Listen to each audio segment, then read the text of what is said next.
الحمد لله الذي بنعمته تتم الصالحات.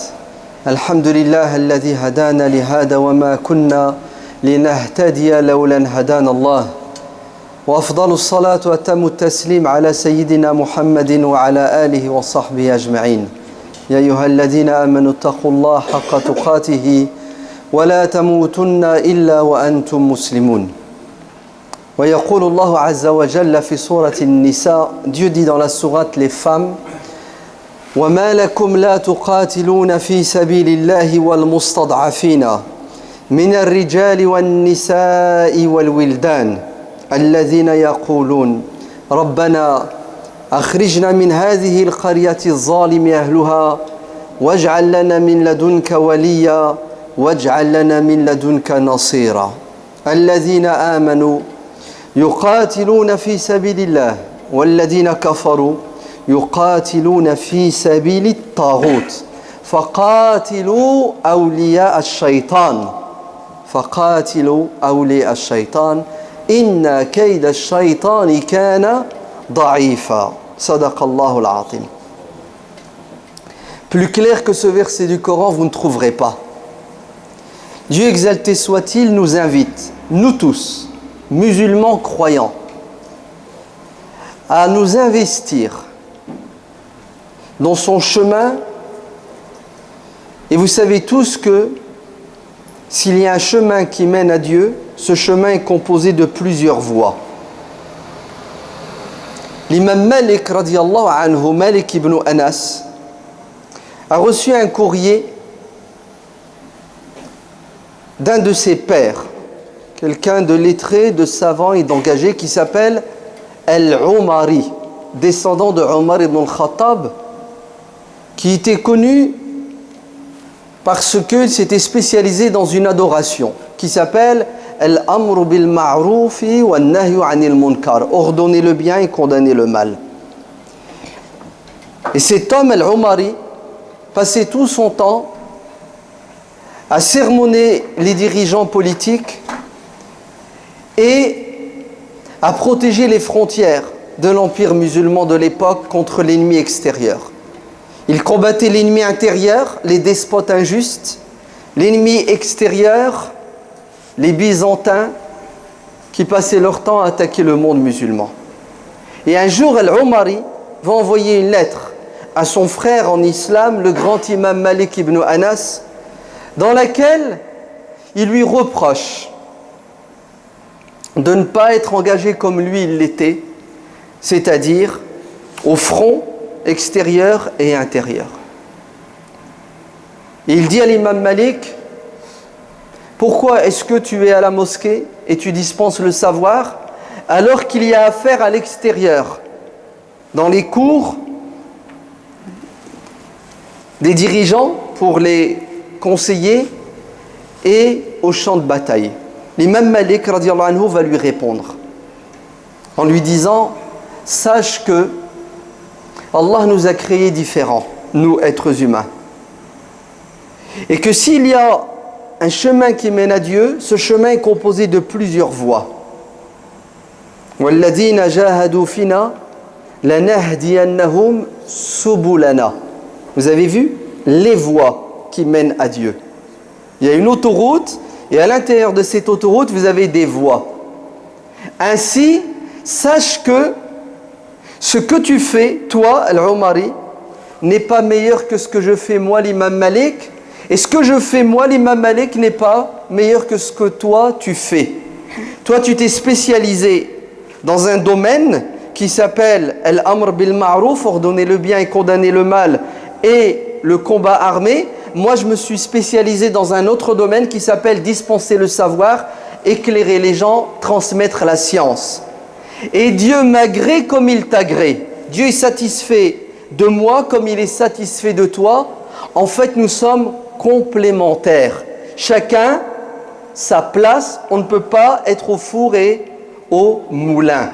Cette histoire nous prouve A plus B que tous les musulmans doivent être engagés selon leurs compétences, leurs capacités, selon leurs prédispositions spirituelles, intellectuelles et psychologiques.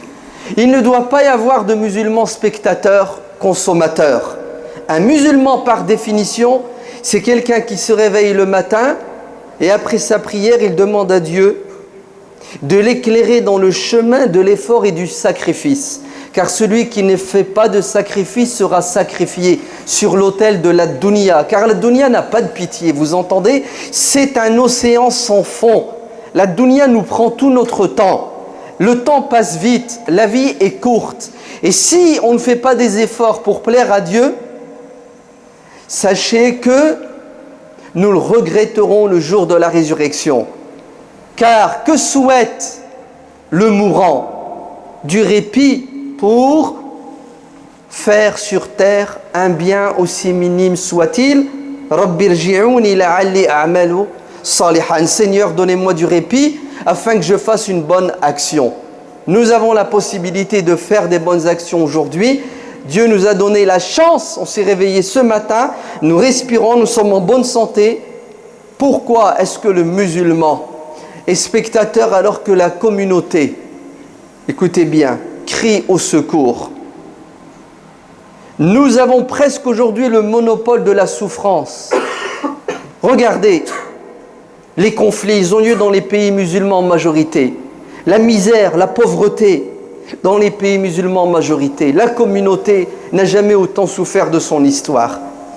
Et subhanallah, les musulmans n'ont jamais été autant nombreux non plus de l'histoire de l'islam. Et les musulmans n'ont jamais eu autant de moyens matériels et autres. Il nous manque juste, vous savez quoi, de la motivation pour pouvoir donner de nous-mêmes.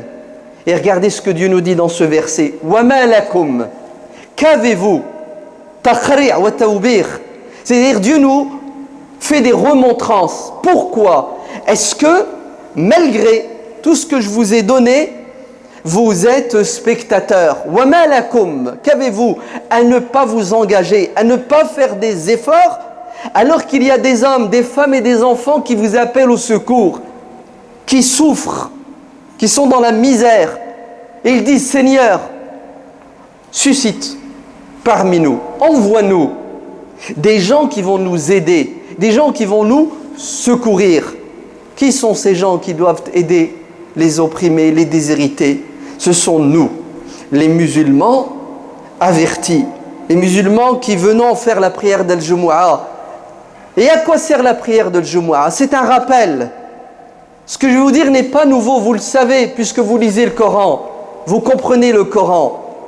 Le but de Al-Jumu'ah, c'est de ressortir de Al-Jumu'ah avec l'intention de faire quelque chose de nouveau pour plaire à Dieu.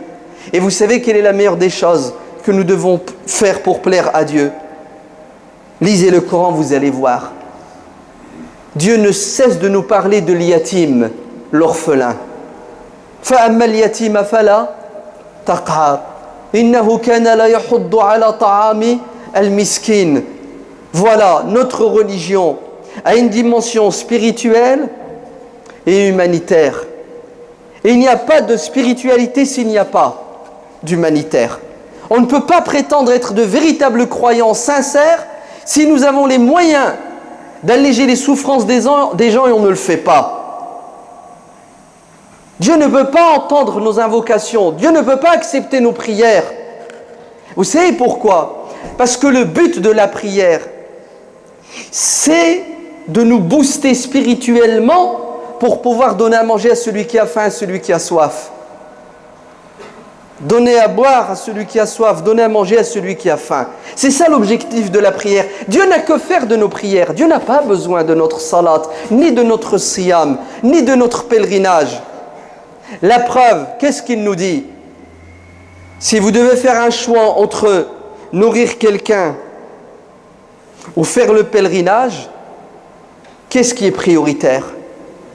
Sauver la personne qui est en danger de mort. C'est une règle en islam. Le devoir envers nos pères prime sur le devoir envers Dieu. Le pèlerinage approche, il y a quelqu'un qui a faim, qui est mourant, il y a quelqu'un qui a besoin, qui n'a pas d'abri. Vous faites quoi? Vous allez au pèlerinage ou vous lui donnez l'argent pour construire sa maison? Vous allez au pèlerinage ou vous lui donnez de l'argent pour se soigner? Tous les savants musulmans sont d'accord que l'intégrité de l'être humain prime sur les devoirs envers Dieu. Et que dis-je? C'est un devoir envers Dieu que de donner à boire et à manger à ceux qui ont faim et ceux qui ont soif. Vous êtes en train de faire la prière. Il y a le feu, vous arrêtez votre prière pour éteindre le feu. Car les actes d'adoration spirituelle ne sont que des moyens pour atteindre des objectifs. C'est quoi l'objectif de la religion? C'est de permettre à l'être humain sur terre de vivre dans le bonheur et le bien-être. Et les actes d'adoration ne sont que des moyens et non pas des fins en soi. Et c'est ce que Dieu dit dans ce verset. وَمَا لَكُمْ Qu'avez-vous à ne pas faire de sacrifice pour alléger les souffrances des hommes et des femmes et des enfants qui pleurent à Gaza, à Gaza. Vous vous rendez compte, tout le mois de Ramadan, plus le mois d'août, 2 mois, le peuple de Gaza a souffert le martyre. Uniquement pourquoi? Parce qu'il est résistant. Tout musulman aujourd'hui qui ose lever la tête et résister a pour punition un embargo. Et si ça ne suffit pas pour le faire disparaître, on l'élimine avec le phosphore blanc et autre chose. Qui va aider les Ghazaouis, les musulmans sincères comme vous, qui faites la prière de l'Jumu'ah et qui entendez le rappel? Gaza appelle au secours et nous n'avons pas le droit de rester indifférents. Ça serait un crime, non pas contre l'humanité mais contre notre religion. C'est la trahir. Alors Allah barak fikum, cette année, pas de moutons en France. Pas de moutons en France. Le prix du mouton, vous allez l'envoyer aux associations humanitaires de votre choix. Le CBSP, le Comité de secours et de bienfaisance au peuple palestinien qui a fait ses preuves depuis 25 ans. Association humanitaire spécialisée dans l'aide à nos frères palestiniens.